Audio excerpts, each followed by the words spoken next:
Dad. So thanks for hanging on to my notes here from the FBI Watch last report. This is the January 18th notes I took in the courtroom down at the U.S. District Court.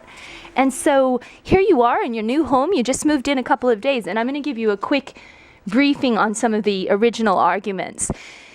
We have an issue with the FBI in Portland, Oregon. They are targeting Islamic teenagers for quick industrialized entrapment plots. And the FBI has gone to some trouble to say how not to get caught when you entrap and how to put the evidence in place that will protect the FBI from getting caught. But in following the Stephen Sadie, he opened up yesterday that we do not want this publication of this fictitious evidence more than once. The defendant is entitled to give a context and suggest that and summarize the statements involved.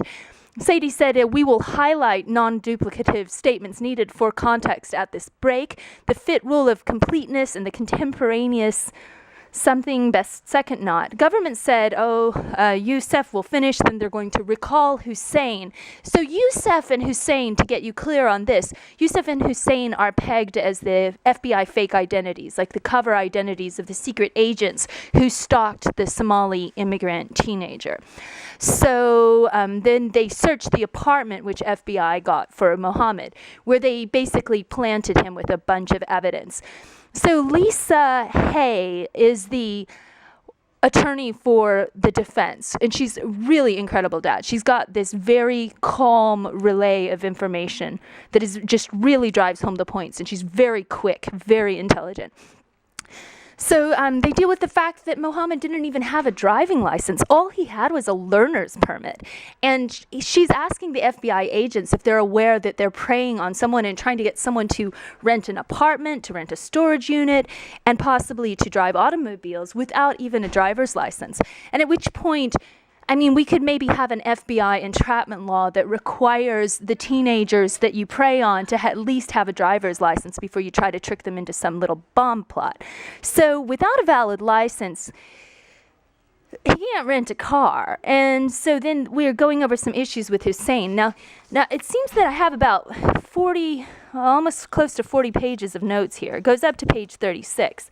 So to highlight some of the larger issues with FBI Watch, the FBI is financing jihadist movies.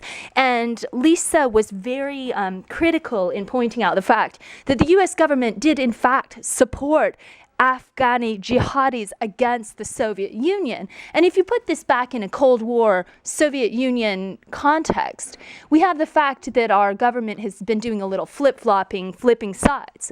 So in terms of our material support for the jihadist culture, then the FBI is coming up to people 20, 30 years later saying, oh, hey, do you want to get involved with this jihadist culture? Then it's boom, it's a crime. So it's kind of like we need a little more consistency in terms of what we're doing. So FBI is paying for this FBI jihadist movie where they have all these FBI guys crawling around on the ground with rifles, and it's absolutely ridiculous. It looks phony and fake. The music's phony and fake. But nevertheless, this young teenager is kind of clueless, and he's got a multicultural background because he came to the U.S. when he was 3 in 1991 when the Somali government was in a totally different situation where U.S. helicopters were being shot out of the sky. His parents lived through war. They're war-torn. So a very important point is that we've got unpaid wages.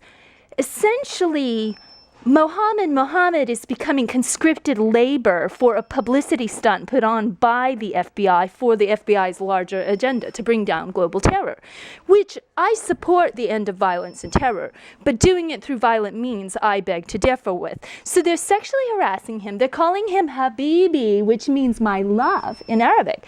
And they're saying, oh, you have to do this. And they're essentially inducing slavery via trickery. And nobody cares because he's from Africa. And we have a history of colonialism and slavery and enslaving the people of Africa.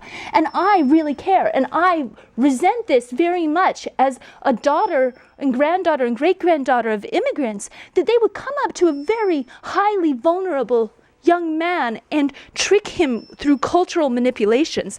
But when I ran into my friend Dad at the Office Depot where I was getting my notes strung up onto the internet, I explained the situation, and he said, "Oh, yeah, super entrapment." And I'm like, "Thank you, that's the hashtag." And so we got super entrapment of the ultra vulnerable. Dad, you are ultra vulnerable. Here you are in this incredible hospital bed here at the new home in the retirement center, but you're ultra vulnerable. I'm not going to prey on you because I respect my elders, and I respect the youth too. We need a culture of respectfulness. Don't you agree? That's how you guys raised me.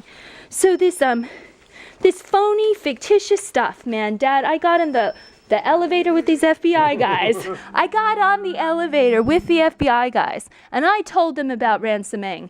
Ransomang wouldn't stand for this nonsense either. And that old Tricky Dicky Helms, he could possibly get a piece of our minds. Wow. So we need compassionate reform, education for the FBI training, better screening, oversight. We need gender equality. If we had more women involved in the operations of the FBI, we'd have a more complicated and sensitive approach. And I do not mean that to be sexist, but this renegade boys club culture at the FBI needs to be evaluated from a gender equity perspective. We need better screening, we need oversight, and we need medical supervision. If somebody has a medical issue, we can't prey on them, can we, Dad? We can't prey on them if they have a medical issue. So when we have medical experts, we need to supervise with the FBI entrapment plots of the future and do a case study of evaluation of the FBI entrapment plots of the past. Because if sexual harassment of a teenage boy or intimidation or violent threats create irreversible psychological damage, the FBI will be sued for inducing the PTSD in whole families and communities and mosques that they are infiltrating, promoting this violent ideology. It is not medically advisable to predate on teenage fantasists with religious and academic goals and trick them into suicide bombing. So it's extremely traumatizing, the betrayal of people who bribe and seduce him and call him Habibi, which is just so extraordinarily condescending, deceitful, and sexual, threatening violent bombs and total isolation of him. FBI is acting like a new religious movement, a cult, secreting him away for total isolation, total mind control, Manchurian candidate experimentation. FBI is repeating the same mistakes of the CIA in the 1960s, but without the LSD and other drugs. We need better awareness of MKUltra, and it will help us realize that mind control child soldier training is contrary to our global AFRICOM goals. And that's where the local Joe Blow FBI guys are really out of touch with the larger international picture, and they need some leadership and oversight. So, Dad, on the plus side, I've been investigating the Department of Justice website, and it seems we can apply a Department of Justice investigative approach to getting some oversight and getting some protection for whistleblowers, and we need to do a little FBI infiltration and outreach to get some of the people inside the FBI to come out of the closet, whistleblow, and get some more dignity, honor, and integrity in the FBI. Aren't you happy about that, Papa? Isn't that great?